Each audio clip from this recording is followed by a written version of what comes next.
बिस्मिल्लाहिर्रहमानिर्रहीम। आज मैं आप लोगों के लिए लेकर आई हूँ एक फूल के बारे में। एक वीडियो इन्फॉर्मेटिव होने वाली है, तो इस वीडियो का एंड तक जरूर देखिएगा। बटरफ्लाई पी फ्लावर फूल दिखने में भी बहुत खूबसूरत है, इसके फायदे भी बहुत प्यारे हैं। नीले रंग का ये फूल एंटीऑक्सीडेंट और इसके अलावा बहुत सारे मिनरल्स और विटामिन से भरपूर। इस फूल के बहुत सारे फायदे हैं। स्ट्रेस कम करता है, वेट कम करता है।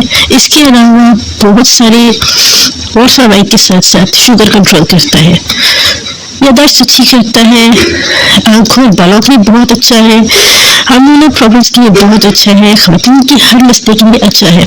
इसको इस्तेमाल का तरीका भी बहुत आसान है। इसको बस खुश्क किया ताज़ा फूल 1 कप गर्म पानी के अंदर 5 मिनट तक उबालें और इसे छान के पी लीजिए। आप इसे दिन में 1 या 2 दफा पी सकते हैं। इसके पीने से, खास तौर पे इसको रात को पीने से नींद अच्छी आती है, दिमाग को सुकून मिलता है क्योंकि स्ट्रेस को कम करता है। ये बढ़ती उम्र के असरात को कंट्रोल करने के साथ साथ आपकी जल्द को खूबसूरत बनाता है, रंगत को निखारता है, झुर्रियों को कम करता है। इसके साथ साथ फैटी सेल्स को खत्म करता है और आपके वेट को कंट्रोल करता है, चर्बी को खत्म करता है। इसके रेगुलर इस्तेमाल से इंसान के जिस्म पे चर्बी खत्म होती है और इसके अलावा याददाश्त को बेहतर बनाता है, दिमाग को ताकत देता है और याददाश्त बेहतर होती है।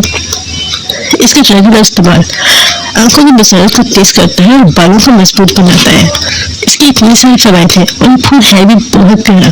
तो अपने घर में आज ये फूल नहीं, इसका कलम बनाइए, रोज पीजिए, इससे फायदा उठाइए और मेरे चैनल को जरूर सब्सक्राइब कीजिएगा। तो याद रखिएगा। अल्लाह हाफिज़।